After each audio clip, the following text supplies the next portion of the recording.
Hi, this is Fountain here, and today I'm going to be talking about the topic, I guess, of alcohol sobriety.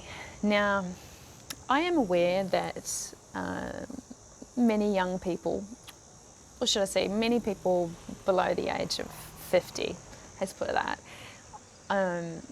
would like to cut down their consumption of alcohol or completely give up. And I find that a lot of the time people will try that for a while, and sometimes you can kind of slip back into old habits. And so I want to do a vlog really talking about how you can kind of maintain that sobriety if that's something that you really desiring. I also want to make a disclaimer here. This is not necessarily a vlog well suited for those that are highly addicted to alcohol. I'm not a medical practitioner, so I can't really discuss and talk about too much of that. I can really only share things from my own personal experience. And like, I have definitely been in a lot of environments with, what I guess society might call alcoholics, whether they be binge drinkers or regular drinkers. So I do feel like I understand the psyche around that a lot. However, I don't feel like it's something that I should really be portraying myself to be some kind of expert really in, which I'm never an expert in anything, as neither of us really are. We always can learn more about almost anything that we wish to put our energy into. So in this case, I'm going to be talking more about those that tend to drink, usually in social situations. So I guess the first thing to look at is actually realizing and identifying what your triggers are. Right? What really sort of turns on or encourages you to drink. That could be things obviously like your friends, it could be related to stress, it could be related to a relationship or a job or financial troubles. The list could be so varying. It's obviously it's no point in me listing all of those things, but really actually sitting with yourself and going, okay, so what really encourages me to drink? So when you know that, then you're able to go, okay, so actually the next step is finding ways to almost avoid routines and habits that encourage the drinking and don't support the kind of lifestyle that you would like to have.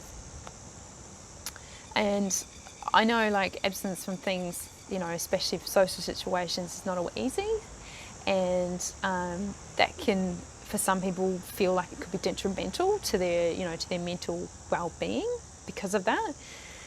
But sometimes you just have to do that in the short term, because that's the only way for you to really get out of those old routines and habits that you then find yourself going back into and drinking.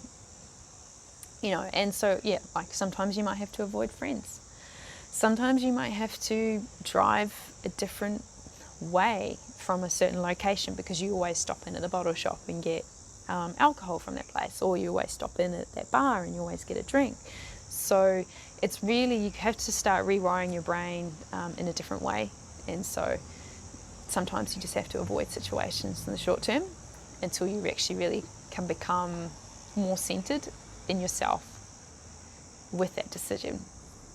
Anyway, so moving on to, I guess the third point is to obviously build a healthier relationship with yourself and others, but obviously focusing on yourself first, because when you have a really good, healthy relationship with yourself, that then actually starts to flow outwardly. I think sometimes people can get the misconception that you need to build a healthy relationship with other people before you can build one with yourself, but it actually really starts from the inside first, and then it has the flow-on effect outside.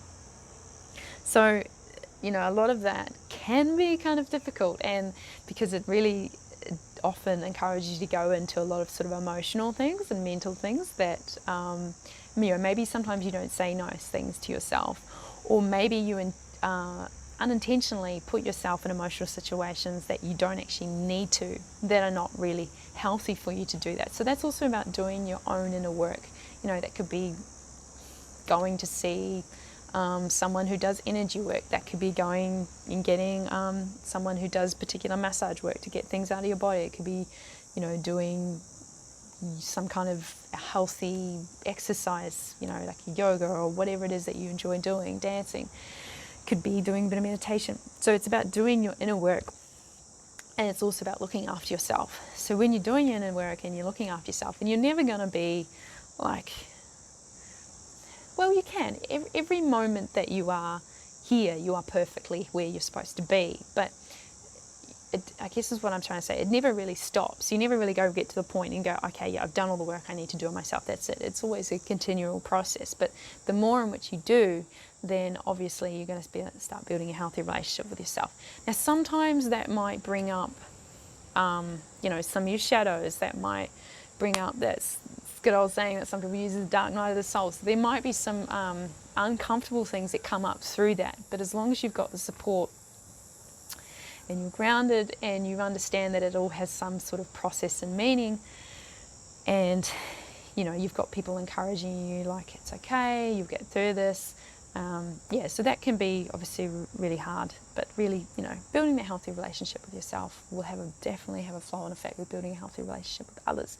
That may mean sometimes that, you know, moving on to the next step is, well, remembering or finding a new, healthier habit or hobby in which you give back to others. You know, something that you really love doing that actually is really giving to other people.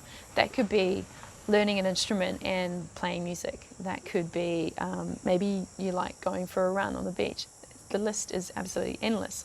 Obviously, choosing something that's really healthy for you to do in kind of replacement for that.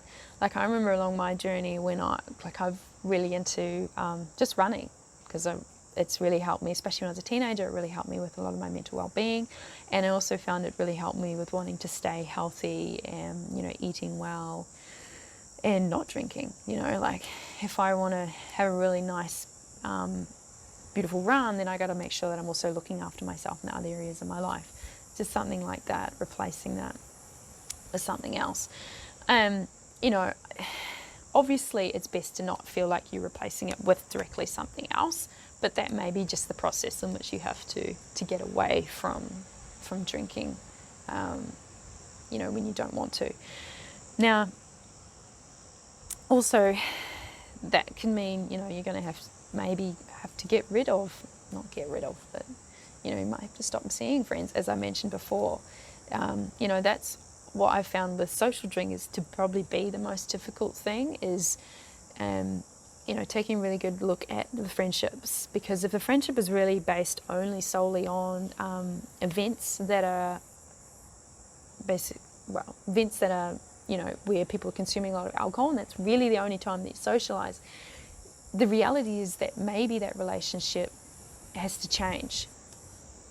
Maybe you have to socialise in a different environment with that person, or maybe you're just not going to end up hanging out with them anymore. And like, that's not always an easy thing to come to terms with, because, you know, it can feel like they are a really good friend, and, you know, they probably are, especially when you're under the consumption of alcohol and you're having a really good time. But at the end of the day, alcohol, along with many other substances, is really only on turning on particular things that actually already reside within you.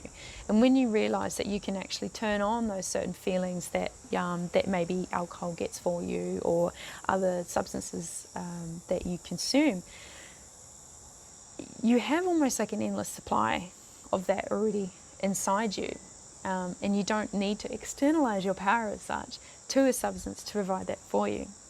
Now, this wasn't really the purpose of the video, but I thought it'd just be a good thing to mention.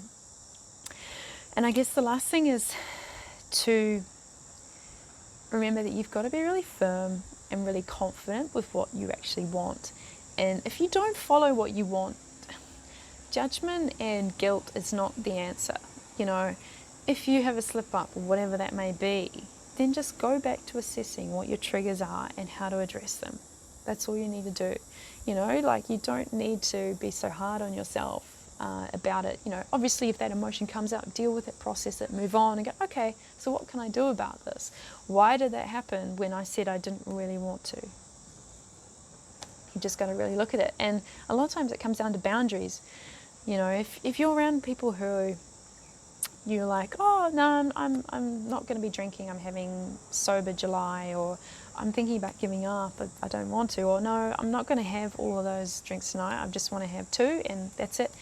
Then you've got people saying, oh come on, don't worry, it's just one, is that really supportive of what you're wanting to do? Probably not. And you have to really be really firm in what you're saying, and then they just have to accept that. Or if they don't, then you're really going to have to start looking at, are there other things you can go to? And there are actually, when you start to really look outside the social box of, alcohol events, there is actually a whole other box of things out there that are not centered on alcohol. Some of them, yes, may have the option to drink alcohol, but it's not the main, I was going to say task, but it's not the main reason that people were there.